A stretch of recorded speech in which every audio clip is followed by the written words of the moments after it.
1,750,000,000 تومان سود توی بازه زمانی 30 روز با سرمایه گذاری و ترید کردن روی مظنه طلا. 0 تا 100 بهتون میگیم مهدی عزیز دوست داشتنی که یکی از دانشجوهای ما هستش چطور تونست این مبلغ رو تو چنین بازه زمانی کوتاهی به دست بیاره و رازهای تکنیکالی و روانشناسی بهتون میگیم که برای تمام سرمایه گذارهای طلا، برای تمام تریدرهای مظنه به شدت مهم خواهد بود. پس حتما تا انتهای ویدیو با ما همراه باشید. بچه‌ها ویدیو چند بخشه، کمی طولانیه اما ارزش خیلی بالایی داره.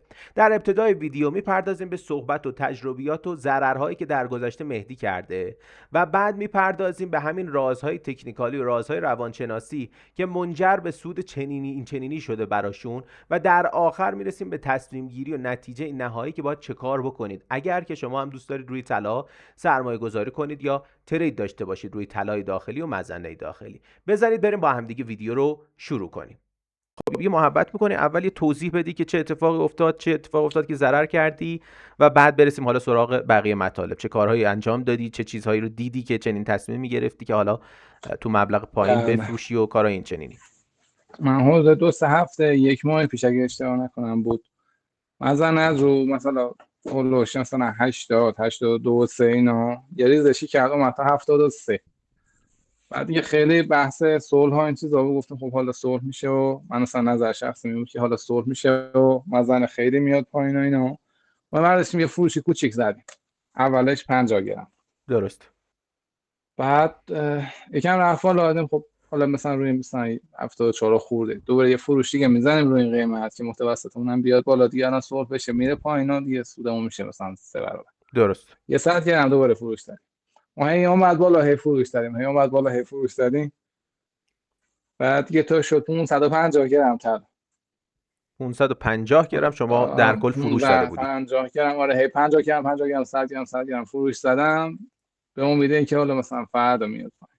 بله. بعد هیچ تحلیلی هیچی هم پشتش نبود، تحلیلش همین بود اخبار و این چیزا که حالا مثلا بدون اینکه حالا هیچ پشتوانه داشته باشه. فکر خودم بود که حالا دیگه باید بیاد پایین، نه درست. اینکه حالا مثلا بیام یه 4 تا تحلیل کنم یا همون اخبار حتی بردارم مثلا یکم درست حسابی تحلیلش کنم. بعد درست. دیگه کارمون به اجاره رسید که شد تا من بالاترین وزنه که فروختم 79,500 بود، 79,900 بود. بله. متوسط فروشم اونجا شده بود 75 76 مسخال تلاش، حدود درست. مسخال 75 و 6 شده، متوسط 550 گرفت. بعد یه گفتم خب بذار یکم استوب کنیم، داره میفروشیم هم میره بالا، بعد اگه برنگرده اینا. بعد رفت بالا دیگه تا 89 هم 89 و 500 رفت بالا، اونجا تقریبا شده بود 1,600,000,000 700,000,000 زر. یعنی دیگه درست. واقعا من نمیدونستم باید چی کار کنم سر یه حرکت اشتباه. حالا بعد اگه 50 گرم هم بود اون ضررش نمیشد، هی اشتباه کردم هی اضافه کردم به حجم فروشم. بعد دیگه اونجا شده بود 1,600,000 یه گفتم بس دیگه اصلا دیگه مثلا معامله رو همون عدد ببندمش. بعد مثلا در 1 2 روز مونده بودم روش ببندم نبندم. بعد با حالا کانال شما آشنا شدم و پیام دادم و با شما صحبت کردم، شما گفته نگران نباش و مشاوره تلفنی اولین بار با هم صحبت بله کردیم، بله درسته؟ مشاور تلفنی. بله. گفتین بله. که حالا من به شما قول نمیدم مثلا تو 10 روز و تو یه هفته مثلا جمعش کنی انقدر سریع، ولی نگران نباش حتما از بدون ضررش حالا جمعش میکنیم. حالا مثلا اینجوری نیست که مثلا نشه کاری که حالا البته ضررش هم خیلی زیاده. بعد حالا قرار شد یه مشاوره شما به ما بدین، یه کمکی بدین که مثلا من که چی کار انجام بدم که این کم کم جمع بشه. قرارم شد دیگه حالا هیجانی تصمیم نگیرم سر خود نرم خرید و فروش بزنم از این حرفا. بعد دیگه حالا درست. هی شروع کردیم به خرید دیگه. شما یه سری عدد رو گفتیم تو این مثلا مقاومت های خرید مثلا خورد 20 گرم 20 گرم 50 گرم 50 گرم اون پولی که بودا خرید زدیم و حالا تا الان که مزنه هست حدود 72 بله. 71 مثلا 700 800 تا 72 داره نوسان میزنه امروز. درسته. تا امروز دیگه تقریبا 2 میلیارد دیگه از این پولی که ما داشتیم از این حدود 8 9 میلیارد 10 میلیارد پولی که داشتیم 2 تومن دیگه مونده بود. امروز گفتن دیگه جمعش کن اگه تونستی بدون ضرر جمعش کن. بسیار و خوب. حالا خدا رو شکر ما با حالا اون پولی هم که دستم بود یه مقدار کار کم سر جمعش این کار که الان کردیم امروز جمع کردیم 2 گرم سود شد و 100 میلیون هم تقریبا مثلا بگیم 7 گرم با 7 گرم سود این 1,600,000 ضرر رو با 140 میلیون هم سود، یعنی 1,700,000 و تقریبا 45 میلیون از اون عددی که اول بودن الان تفاوت دارن باشه. خدا رو یعنی شکر. 1,600 زیر بودم الان 1,750 تفاوتشه با اون موقع. 1,600 جبران شده، سرمایه 140-150 تومن هم الان بالا این کرد. بسیار هم عالی، بسیار هم عالی. بعد مهدی جان این مدتی که حالا از زمانی که ثبت نام کردی شما و توی دور آموزش میدیدی، همین مشاوره هایی که خدمتتون عرض میکردیم به چه صورت بود؟ راضی بودی از مشاوره ها؟ دوست دارم بدونم که آقا بله بله، من مثلا حتی تو همین نوساناتی که بود یه چند دفعه دوباره شیطون رفته به تو جلب که آره بیا بخر مثلا بیا بفروش، که حالا اینو من خودم با روایت کردم که حالا بدون هماهنگی با شما اصلا ما اول قرار شد بدون هماهنگی من کار انجام ندم. درست. که مثلا میادم به شما گفتم آره ما دیروز خرید زدیم امروز اومده بالا تو سودمون خرید دیروزم بفروشیم، به شما گفته نه دستش نذار، یا مثلا الان روی این عدد چیکار کنیم. اون حالا حرکت و هیجانی که پیش می اومد هم که شما مثلا خودم هم میدونستم اشتباهه ولی نمیدونم واقعا چرا انجامش میدم، ولی هم که مثلا شما گفته نه کاری نکنه، حالا فعلا آرامش خودت حفظ کنه، حالا بذار منطقی و آروم آروم جلو بریم، همین باعث شد که مثلا حرکت هیجانی نزنم و بتونم این مشکلی که پیش اومده رو خدا رو شکر جمعش کنم. خب دوستان تا اینجای ویدیو اومدید، حالا قصد داریم بپردازیم به اتفاقاتی افتاده و کارهایی که مهدی عزیز کرده تا تونسته این نتیجه رو برای خودش خلق بکنه. بزنید بریم شروع کنیم با هم. اینجا رو داشته باشید. مهدی در تاریخ تقریبا اگر اشتباه نکنم بله 13 اردیبهشت 1405 تقریبا اواسط جنگ رمضان هستش که با ما تماس میگیرن، یعنی در واقع شماره‌شون رو میذارن و پشتیبان‌های ما باشون تماس میگیرن. مشاوره تلفنی خواستن، مشاوره تلفنی ما برای همه رایگانه. باشون صحبت میکنن و به این نتیجه میرسن که آقا ایشون یه اشتباه بزرگی کردن. اشتباهشون چی بوده؟ مهدی طلا فروش بوده و به خاطر اخبار جنگ و تحلیل اشتباهی که توی کانال‌های متفاوت و مختلف دیده، طلاشون رو مبلغ زیادی یا 550 گرم طلا رو توی مبالغ پایین یا قیمت‌های پایین فروخته، به این بهونه که قیمت میخواد بریزه و میتونه پایینتر قیمت رو خرید بکنه، میخواسته نوسان گیری بکنه.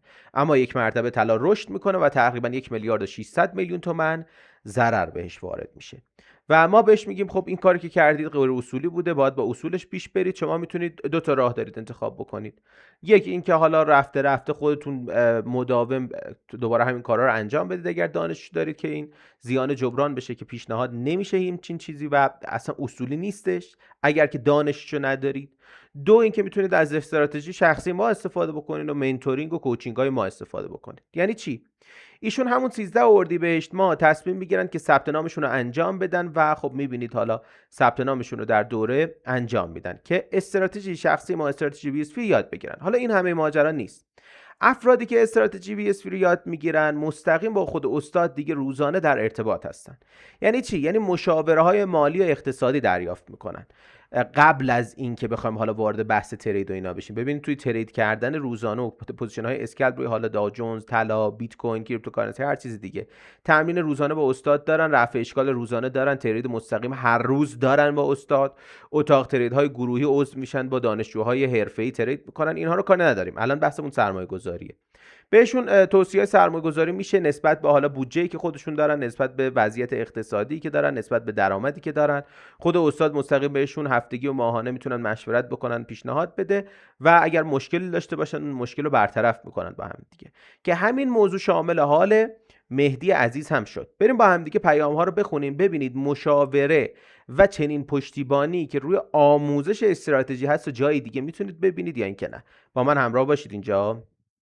خب اینجا که ثبت نامشون رو انجام میدن و خب بعد از ثبت نام بذار من عکس‌ها رو دونه دونه بیارم. از همون تاریخ 13 اردیبهشت حالا سوالاشون رو میپرسن، با پشتیبان هماهنگ میشن و بعد از اون دیگه از 14 اردیبهشت اگر دقت بکنین مشاورهای اقتصادی براشون آماده میشه. توضیح دادن که چه کارهایی رو انجام دادن، کدوم قیمت‌ها خرید و فروش داشتن و خود استاد اینجا اگر دقت کنید براشون وایس میفرسته، میگه که باید چه کار بکنید. دوباره همون تاریخ 14 اردیبهشت، همون تاریخ 14 اردیبهشت. تازه این عکس‌ها بخشی از عکس‌ها و اسکرین چت حالا پشتیبانی استاد با خود مهدی رفیعی عزیز دوست داشتنی هست. دوباره ببینید اینجا 14 اردیبهشت بوده، 15 اردیبهشت دوباره هماهنگی ها انجام میشه، پیشنهادهای خرید بهشون انجام میشه، پیشنهادهای اگر فروش باشه بهشون انجام میشه. همینطور میره ببینید همه اینها چت‌های 15 اردیبهشت. این فقط مخصوص یک دانشجوه، چنین پشتیبانی و منتورینگی جای دیگه پیدا نمی‌کنید. و همه پیشنهادات خرید و فروش که انجام میشه با چه استراتژیه؟ استراتژی شخصی خودمون، استراتژی BSV.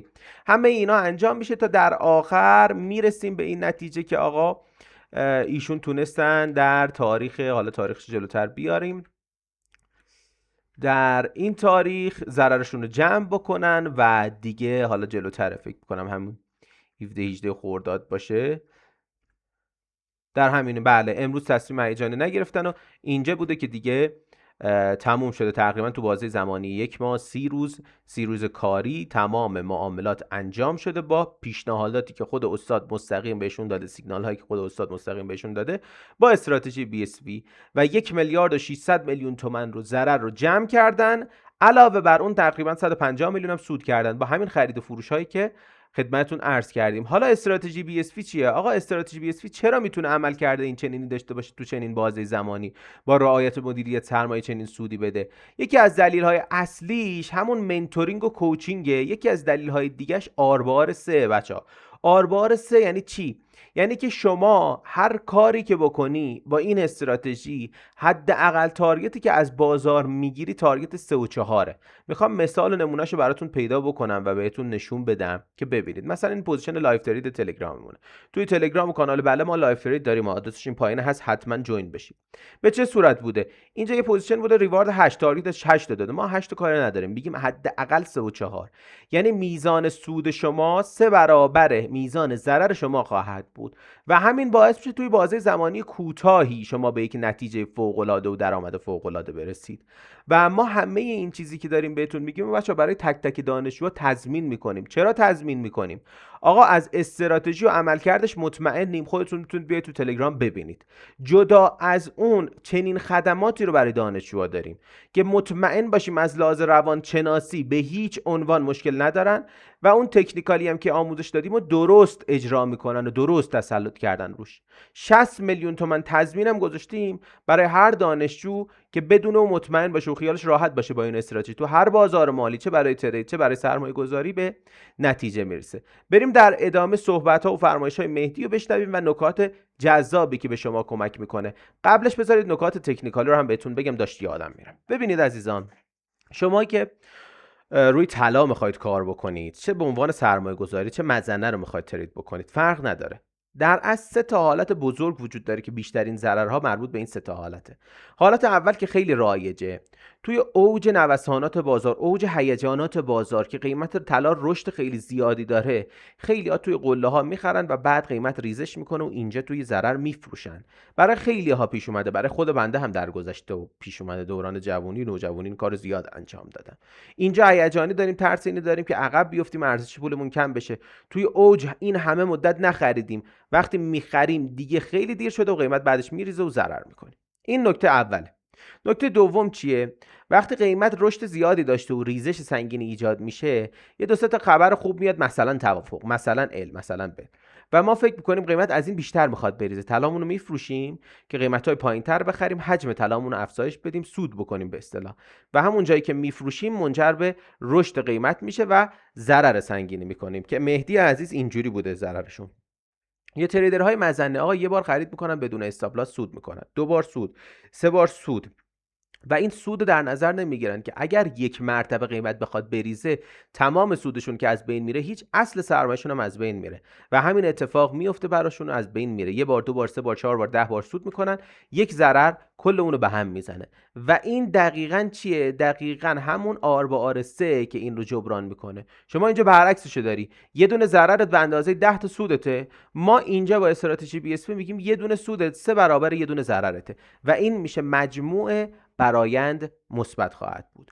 کلا ما راه حل‌های اساسی خرید و فروش طلا و مزنه سکه رو چطور بفهمیم که بازار رشد میکنه و کی بازار ریزش میکنه و خرید در کف‌های قیمتی رو همه رو با استراتژی BSV تو کانال‌های عمومی تلگرام و بله میذاریم، لینکش پایین، از دست ندید. حتما دنبال بکنید، عملکرد استراتژی رو ببینید، خودتون نظرات دانشجوها رو ببینید و اگر دوست داشتید مشاوره بگیرید میتونید به پشتیبان پیام بدید. بریم سراغ ادامه مطالب. خیلی عالیه، خیلی عالیه. نکته که وجود داره، حالا مهدی جان هم برای خودت میگم بدونی، برای آینده، هم برای حالا بینندگانی که حالا این ویدیو رو در روزهای آینده میبینن. ببینید وقتی ما وارد ضرر میشیم. حالا هر کس نسبت به وضعیت اقتصادی خودش ضرر میتونه چجوری بهتون بگم دردناک باشه براش دیگه. برای یک نفر شاید $10 ضررش دردناکه، برای یک نفر شاید 2 میلیارد ضررش دردناکه، برای یک نفر 10 میلیارد باید ضرر بکنه تا اون حس درد رو به وجود بیاد. درد رو حس کنه. دقیقاً. وقتی چنین اتفاقی میفته خب ما تصمیم‌های اشتباهی ممکن خیلی بگیریم، یعنی هی بخوایم برای جبران کردن اون زیانه مجدد بگیم. حالا من یه چیزی براتون بگم جانم میون کلمه هست اختیار دارید. حالا من که حالا 1 میلیارد و 600 ضرر که الان اینجا داشتم میدادم حدوداً میشد فکر کنم 70-80 گرم. درست. یکی از دوستان بود سال 97 آره تو سال 97 بود اومد چند تا معامله سنگین زد. بله. اون موقع 500 گرم سود کرد. درست. بعد بهش گفتیم که خب حالا تو مثلا درآمد این 10 سال که کار کردی 500 گرم نتونستی کار کنی، الان تو یه ماه کردی یه ادامه نداد. من خودم جزو کسایی بودم که به همه میگفتم خرید و فروش نکنین الکی. درست. و یعنی هر کی این کارو میکرد من میدم گفتم نکن، مثلا اشتباه میکنی یا هیجانی تصمیم میگیری یا ضرر میکنی. این دوستم رفت بعد 2-3 تا معامله خیلی سنگین انجام داد، یعنی 10 کیلو خرید و فروش کرد. بله. و این 500 گرم سودش شد تقریبا نزدیک 2 کیلو طلا ضرر. درست. و کل مالی که داشت متاسفانه همین 2 کیلو بود که 20 سال تقریبا زحمت کشیده بود. واقعا زحمت کشیده بود، خرید و فروش اینا نه، زحمتی کارگری کرده بود، این کارو کرده بود. این 2 کیلو طلا رو به فنا داد رفت.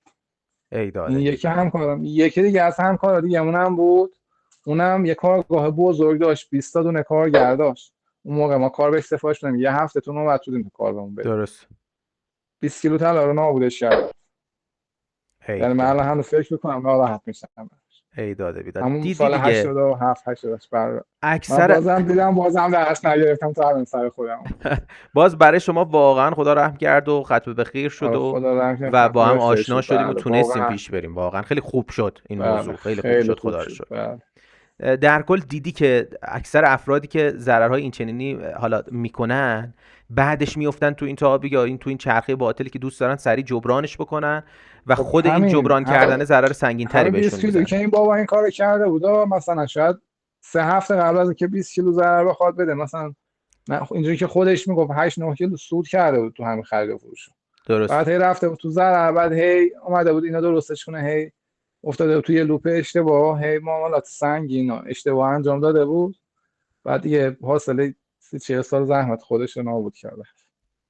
دقیقاً همینه. حالا ادامه عرایضی که داشتم خدمتتون میگفتم اینجوری که وقتی که ما تو حالا هر بازاری فرق نداره، تو بازار فارکس باشه، بازار کریپتو باشه، بازار طلا، نقره، هر چیز دیگه، وقتی یک ضرری رو میکنیم که اون ضرر قابل توجه برامون و دردآور برامون، میافتیم تو اون لوپ، تو اون چرخه که میخوایم ضررمون رو جبران بکنیم. و وقتی که میافتیم تو این لوپ تصمیم‌های هیجانی زیادی میگیریم و این تصمیم‌های هیجانی اصلا میتونیم بگیم 99% اشتباهه و هیچ تحلیلی پشتش نیست، هیچ تکنیکالی پشتش نیست، هیچ روانشناسی پشتش نیست. بله هیچی پشتش نیست. رو هوا نه صبح از خواب بیدار میشین دلتون میخواد مثلا بفروشید. باریکلا یهو مثلا یه چیزی میشنوی سندیتی هم نداره. دقیقاً یهو آقا میگه بذار من الان اینو بفروشم، یهو میگه بذار من اینو الان بخرم و ممکنه 1000 تا اشتباه انجام بدی و این منجر بشه نه تنها تو ضررت رو جبران نکنی، زیانت رو جبران نکنی، بلکه خدای نکرده سرمایه شما نابود بشه و این به شدت خطرناکه. بله درست. و کاملا تایید میکنم. دقیقاً اگر یادت باشه ابتدای کار بهت گفتم چی؟ گفتم مهدی شما الان اومدی اصولی یاد بگیری و از این بعد اصولی معامله بکنی. حالا همون استراتژی SSBSP که یاد میگیری برای ترید رو میتونی ببری تو طلا و تو بازار که خودت فعالیت میکنی کار بکنی. ولی خدمت درس کردم، گفتم به هیچ عنوان الان ما به فکر جبران زیانه نیستیم، اما هر موقع که فرصتی پیش بیاد این کار رو با جون و دل با هم دیگه انجام میدیم که رفته این جمع بشه. 1 میلیارد و 600 تومن جبران کردن زیان خیلی فرق داره با 1 میلیارد و 600 تومن سود کردن. یعنی اون سخت‌تره. بله شما آقا وقتی میخوای سود بکنی توی بازار، آقا پولتو برمی‌داری میاری، با اصول ترید میکنی، اگر استراتژی داشته باشی همه چی خوب باشه و این حالا استراتژی خوب باشه، وین ریت آر بار خوب باشه، خود به خود سود میکنی. ولی وقتی توی ضرر درست. هستی، همونو بخوای، همون میزانی که سود کردی رو بخوای انجام بدی، خیلی سخت‌تره برای شما، خیلی سخت‌تره. هم از لحاظ بله درصدی سخت‌تره، هم از لحاظ اینی که خدمتی که آرزم اون روحیه و حالا اون فشارهایی که رو آدم میاره و موارد این چنینی سخت‌تره. یه مثال میخوام برات درست. بزنم، بذار من این چیز صفحه رو شیر بکنم برات که بدونی چی کار کردی و چه اتفاقهایی این مدت افتاده. بله چارت رو الان دارید میبینید. شما به طور مثال دارم بهتون بله میگم، موضوع ساده ای یا از لحاظ ریاضی به شدت موضوع ساده ای. یک دارایی دارید، بذار من برات رسم بکنم. 100 میلیون تومان، درسته؟ فرض بله بکنیم که 100 میلیون تومان شما اینجا پول دارید. این 100 میلیون تومانه رو ضرر میکنید، میشه چند؟ میشه 50 میلیون تومان. چند درصد یعنی شما افت سرمایه داشتی، چند درصد ضرر کردی و تو زیان بوده پوزیشنت؟ 50%. 50%، درسته؟ حالا همین 100 میلیون، همین بله 50 بله میلیون تومان رو دوباره بخوای بکنی 100 میلیون تومان، با چند درصد سود کنی؟ 100%. 100%. فهمیدی چطور شد؟ یعنی من یعنی بله 50% ضرر توجه به اون کردم. ضرر ما دوبل انجام دوبل دقیقاً انجام دوبل دادیم. میشه. حالا ما هم این کار رو با هم دیگه، کمک درصد هم دیگه و کاری کردن. استراتژی بی اس پی انجام دادیم. همین که مهمتر از اون، از لازم منتالی کنار شما بودیم و خیلی مهمه هر کسی، هر فردی، هر شخصی که توی بازار به هر دلیلی که متضرر میشه و ضرر میکنه، جوری پیش بره که آقا اون فرایندی که از بعد از ضررش میخواد انجام بده، از این به بعد میخواد انجام بده، برای جبران این زیانه یا به دلیل جبران این زیانه نباشه. چون مطمئن باش به احتمال خیلی زیاد آدم میفته توی لوپ ضرر. و نکته لوپ اشتباه. بله دقیقاً، بله و نکته بعدی که وجود داره اینه که شما خواه ناخواه از این به بعد حتی اصولی هم که میخواید پیش برید ضرر میکنید، قرار نیست ضرر نکنید. یعنی چی میخوام بهت بگم؟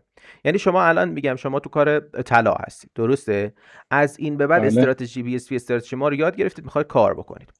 قرار نیست تمام خرید و فروش هایی که انجام میدید منجر بشه به سود شما، درسته؟ بله یکیش 100% سود میشه، درسته. یکیش ضرر میشه، دو تاش سود میشه، دو تاش ضرر میشه، سه تاش سود میشه، یکی ضرر میشه، سه تا ضرر میشه، یه دونه سود میشه. مهم اینه که برایند تمام این بالا پایین ها یه سری سودی به شما بده، یک روند سودی به دارایی بله شما بده، که این هم حالا درست. بیشتر اگر دوره رو دیده باشی الان بیشتر متوجه عرض بنده میشی. این هم وقتی که شما یه آر به آر 3 داشته باشی. یعنی چی آر به آر 3؟ یعنی میزان ضرر شما نسبت به سود شما، یا برعکس بهتون بگم میزان سود شما نسبت به ضرر شما 3 از سه برابر برابر باشه. این خواه ناخواه شما میفتی روی سود دیگه. شما میگم که الان همه چیزشو داری، همه چیز میتونی باش پیش بری، استراتژیشو داری. من میگم وین ریت شما بیاد روی 25%، بیاد روی 30%. یعنی چی؟ یعنی از هر 100 تا معامله که انجام میدی از این به بعد فرض میگیریم که 70 تاش ضرر بشه. اما چون آر به آرت 3 هست و مدیریت سرمایه اصولی که توی استراتژی حال دوره بده آموزش دادیم، دیگه امکان نداره ضرر بکنیم. از این به بعد هم ضرر داریم و خواهیم داشت، اما خیلی متفاوته با این زیانی که شما کردید رو جبران شد. تفاوتش چیه؟ یک، تو با آربار 3 معاملات تو انجام میدی. دو، مدیریت سرمایه داره. یعنی چی؟ یعنی مثل قبل نیست که بگی مثلا الان اینجا 50 گرم الان اینجا بفروشم، مثلا 60 گرم الان اونجا بفروشم. چیزهای این چنینی بله دیگه بله کاری باش نداری.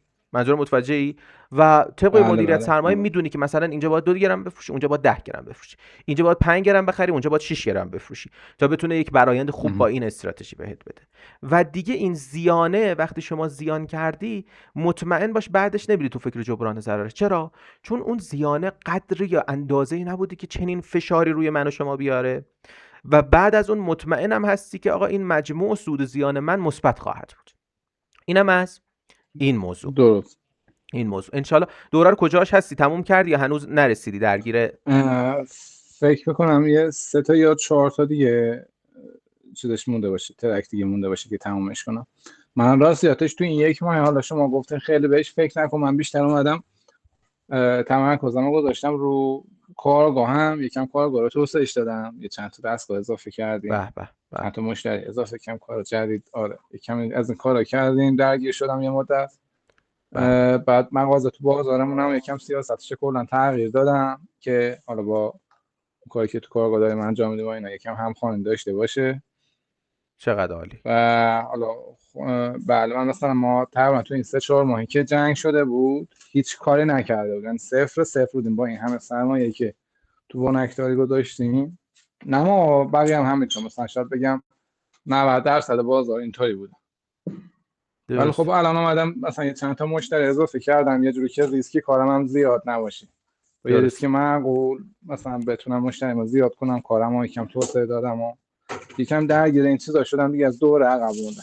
چقدر عالی. نه ولی خب خوبه، همینام خوبه. از اون طرف دلم گرم بود که حالا شما حواستون به اونور هست، بیشتر من تمرکزمو گذاشتم رو سمت کارگاه و این کاری که اینور دارم انجام میدم. چقدر هم عالی، چقدر هم عالی. از این به بعد یکی از چیزایی که بحث حالا ترید و سرمایه گذاری و این داستانه داره، بازار مالی، که خیلی از این به بعد حالا توی بخش‌های مختلف زندگی تجربهش میکنی، بحث رعایت کردن ریسک. مهدی شاید قبلا میگم مثلا درست. میگم همین حالا مشتری اضافه کردن اینا رو که بهتون میگم به این میزانی که الان توجه میکنی به ریسکش توجه نمیکردی، ولی الان از این به بعد دیگه ریسک رو بیشتر در نظر میگیری. یعنی بله من قبلا هر کی هر چقدر کار می‌خواست مثلا یه سقفی داشت هر کسی، ولی بالاتر سقفش هم بهشون میدادم، ولی الان نه. الان طرف میاد میگه من کار می‌خوام، میگم که نه چون سقف اینقدر من بیشتر نمیتونم مثلا دقیقاً ما چیز بدم بهشون. دقیقاً این اصلا تو بخشای مختلف این همین آر به آر سه که بهت میگم تو بخشای مختلف زندگی بله دیگه اجرا میشه. شاید باورت نشه. ببین بخشای، واقعا همینم هست. بله دقیقاً همین. یعنی هر چیزی که شاید فکرشو مثلا شما کنی تو ها. دورتون نگفتین این کارو تو کار انجام بده ولی خب اون اصل کاری که یاد میدین من مثلا متوجه میشم که آره این آره آره که مثلا باید تو تریدم رعایت کنم، تو کارم هم باید رعایت کنم، تو اون قسمتی هم که برم پول در میارم فقط به اون سود نگاه نکنم، بالاخره یه احتمال ضررم بهش بدم، مثلا اون ریسکشو رعایت کنم که از یه حدی بیشتر نشه اگه یه وقت ضرر کردم یه مشکلی پیش اومد. دقیقاً همینه. و حالا تو بخشای مختلف زندگی ان شاءالله تاثیرشو میبینی و خیلی موثر خواهد. باورت نمیشه یه برنامه تلویزیونی داشتم میدیدم، معروفم مثلا، نمیدونم دیدید یا نه.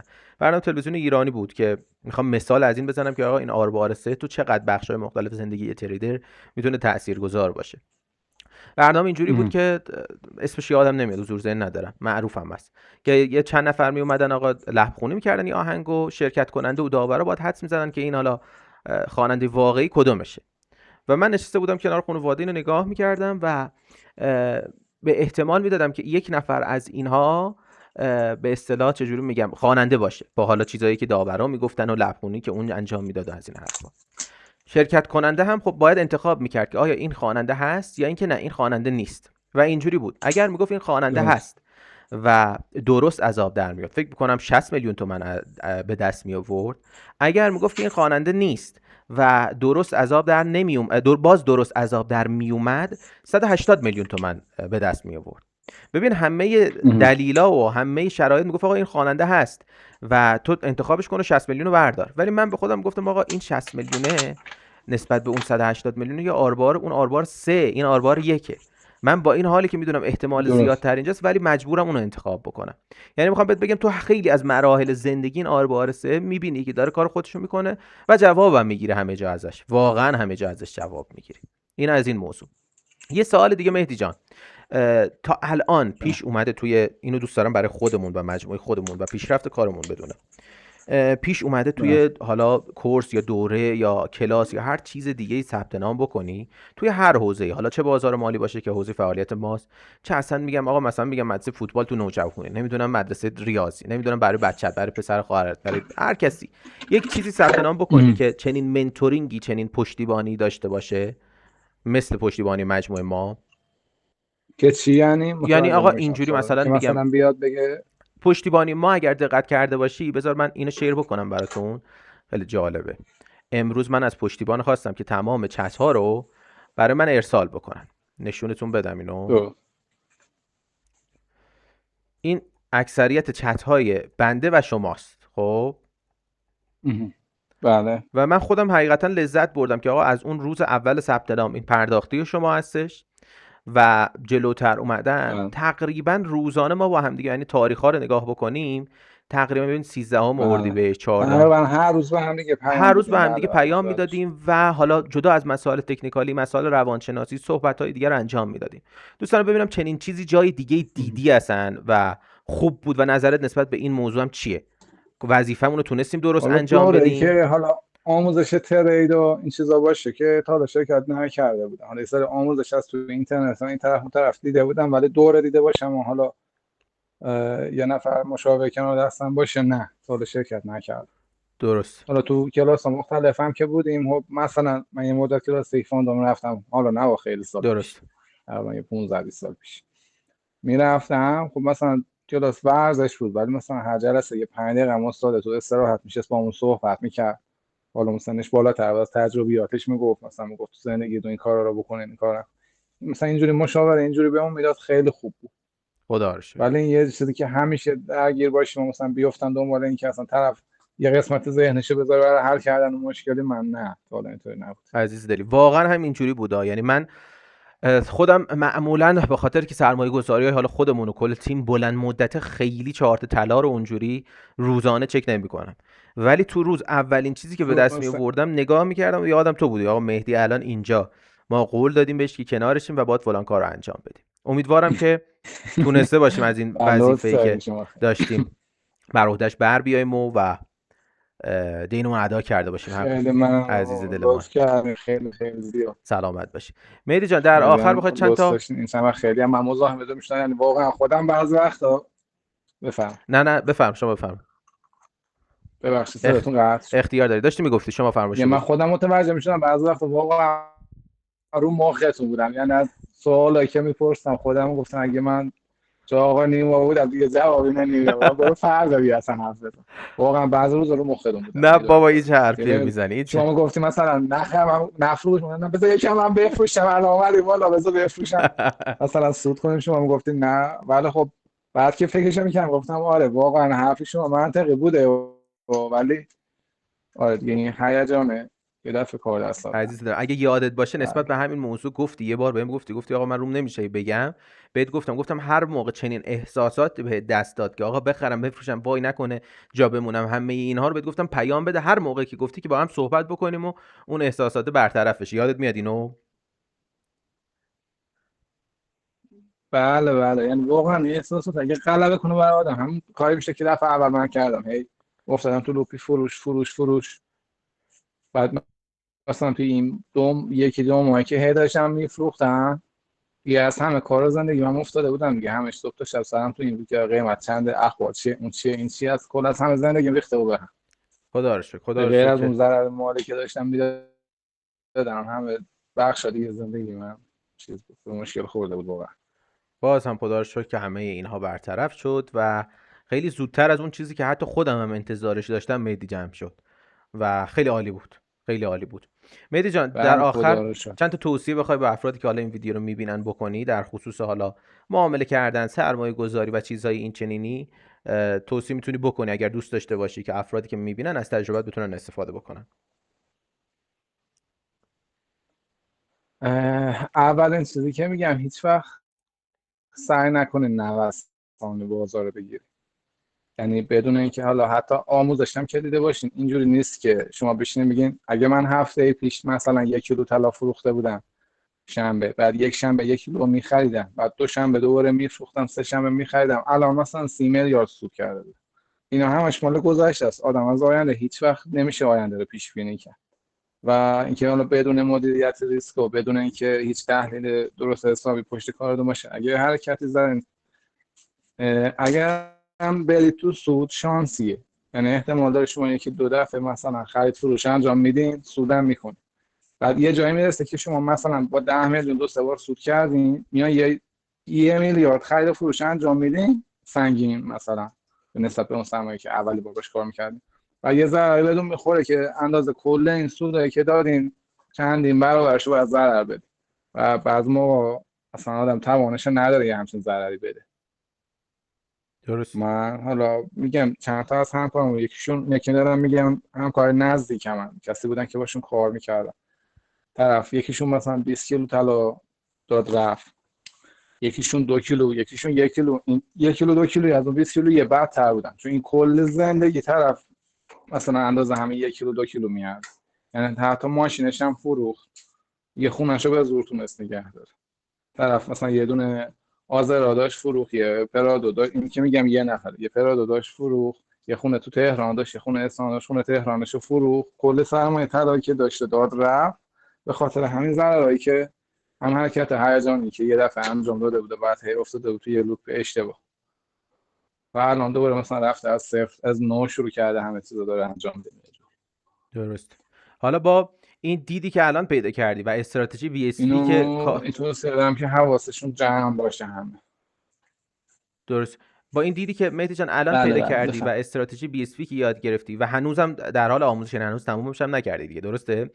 با همه این تفاسیر و اون چارت و تکنیکال و نه اون مثلا یه کوچولو دیگه هستم. آره اون مباحث اقتصادی و همه اینا که یاد گرفتی، الان نظرت چیه؟ الان به نظرت کارت خیلی بهتر نمیشه نسبت به آینده اگر بخوای حتی نوسان گیری بکنی؟